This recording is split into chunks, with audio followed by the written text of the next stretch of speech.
বিদ্যুৎ খণ্ডের বেসরকারীকরণের অপচেষ্টা বন্ধ করা, সাধারণ বিদ্যুৎ গ্রাহকদের ১২৫ ইউনিট পর্যন্ত বিদ্যুৎ বিনামূল্যে প্রদান করা, এপিডিসিএল এর লাভ করা, ৪০০ কোটি টাকার আনুপাতিক হারে বিদ্যুৎ মাশুল হ্রাস করা সহ অন্যান্য দাবিতে আজ অল আসাম ইলেকট্রিসিটি কনজিউমার্স অ্যাসোসিয়েশনের পক্ষ থেকে রাজ্যভিত্তিক প্রতিবাদ দিবস পালন করা হয়। দুপুর ১২টায় সংগঠনের রাজ্য শাখার আহ্বানে কাছাড় জেলা কোঅর্ডিনেশন কমিটির সদস্যরা শিলচরের পানপট্টি স্থিত এপিডিসিএল এর কার্যালয়ের সামনে সমবেত হয়ে বিক্ষোভ প্রদর্শন করেন। বিক্ষোভ চলাকালে সেখানে বক্তব্য রাখেন সংগঠনের কাছাড় জেলার কোঅর্ডিনেশন কমিটির অন্যতম উপদেষ্টা নির্মল কুমার দাস, সহসভাপতি মধুসূদন কর, সম্পাদক অতনু ভট্টাচার্য ও রাজ্য শাখার অন্যতম আহ্বায়ক হিল্লোল ভট্টাচার্য প্রমুখ। তারা বলেন, বিদ্যুৎ খণ্ডের বেসরকারীকরণের অন্যতম পদক্ষেপ হিসেবে ২০২২ সাল থেকে ঘরে ঘরে জোর করে প্রিপেড স্মার্ট মিটার প্রতিস্থাপন প্রক্রিয়া শুরু হয়। এতে প্রথমেই বিদ্যুৎ বিতরণ ব্যবস্থার সাথে যুক্ত হাজার হাজার মিটার রিডারের কাজ অনিশ্চিত হয়ে পড়ে।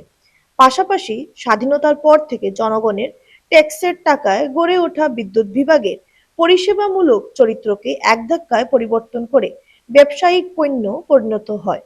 এই ব্যবস্থায় গ্রাহকদের কার্যত অন্ধকারে রেখে বৈদ্যুতিক মিটারের নিয়ন্ত্রণ তৃতীয় পক্ষের হাতে তুলে দেওয়া হয়।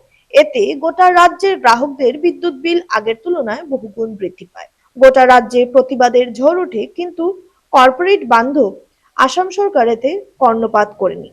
বর্তমানে যেসব গ্রাহক স্মার্ট মিটার বসাতে চাইছেন না, তাদেরকে অতিরিক্ত হারে অ্যাভারেজ বিল পাঠিয়ে তা বসাতে বাধ্য করা হচ্ছে। সংগঠনের পক্ষ থেকে আজ এও বলা হয় যে দিল্লি, কর্ণাটক, তেলেঙ্গানা, বিহার সরকারের মতো আসাম সরকারেও সাধারণ গ্রাহকদের জন্য ১২৫ ইউনিট বিদ্যুৎ বিনামূল্যে প্রদান করতে হবে। গত বছর এপিডিসিএল এর লাভ করা ৪০০ কোটি টাকার আনুপাতিক হারে বিদ্যুৎ মাশুল হ্রাস করতে হবে। চূড়ান্ত গ্রাহক বিরোধী ও জনবিরোধী বিদ্যুৎ সংশোধনী বিল ২০২৫ বাতিল করতে হবে। বিদ্যুৎ গ্রাহকদের অভিযোগ নিষ্পত্তির জন্য সিজিআরএফ প্রতিটি ডিভিশন, সাব ডিভিশনে অবিলম্বে গঠন করতে হবে। বিদ্যুৎ বিভাগের গাফিলতিতে বিদ্যুৎস্পৃষ্ট হয়ে মৃত্যু হওয়া বিদ্যুৎ বিভাগের স্থায়ী অস্থায়ী কর্মচারী সহ সাধারণ মানুষের নিকটাত্মীয়দের উপযুক্ত ক্ষতিপূরণ প্রদান করতে হবে ইত্যাদি। বিক্ষোভ প্রদর্শন শেষে রাজ্যের মুখ্যমন্ত্রীর উদ্দেশ্যে উক্ত দাবি সম্মিলিত একটি স্মারকপত্র এজিএম মারফত প্রদান করা হয়। বিক্ষোভ প্রদর্শন ও স্মারকপত্র প্রদানকালে এছাড়া উপস্থিত ছিলেন জেলা কোঅর্ডিনেশন কমিটির অন্যতম সদস্য মানস দাস, অধ্যাপক অজয় রায়, ভবতোষ চক্রবর্তী, মাখন পাল, দিলীপ নাথ, পরিতোষ ভট্টাচার্য, খাদেজা লস্কর, মোহনলাল মালা, দিলীপ কালওয়ার সহ অন্যান্যরা।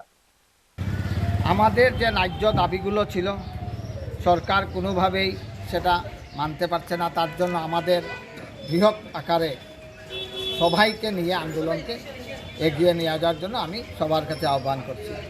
আমরা দেখতে পাচ্ছি ভারতবর্ষের বিভিন্ন রাজ্যে প্রতিটা গ্রাহককে ১২৫ ইউনিট করে ফ্রি বিদ্যুৎ দেওয়া হচ্ছে, কিন্তু আমাদের সরকার আমাদের রাজ্যে কেন এটা হচ্ছে না, তার জবাব কে দেবে? আগামী দিনে নির্বাচন আসছে, আমি আহ্বান করছি জনগণকে আগামী দিনে নির্বাচনে সরকার পক্ষের প্রতিনিধির কাছ থেকে এই অ্যাসিওরেন্সটা নেওয়ার জন্য, এবং স্মার্ট মিটার প্রত্যাহার করা খুব জরুরি। আমরা যারা স্মার্ট মিটার লাগিয়ে নিয়েছি আমরা বুঝতে পারি না সেই রিডিংগুলো কিভাবে আসে। সেই শীতের নভেম্বর মাসেও যে রিডিং আসে, জানুয়ারি মাসেও সেই রিডিং আসে। আমাদেরকে কিভাবে ঠকিয়ে নিয়ে মুনাফা করা হচ্ছে। ৪০০ কোটি টাকা মুনাফা হয়েছে। আমাদের দাবি এই ৪০০ কোটি টাকার থেকে গ্রাহকদেরকে কিছুটা মুনাফার থেকে যদি রেহাই দেওয়া যেত, এই দাবিটাও আমরা জানাচ্ছি।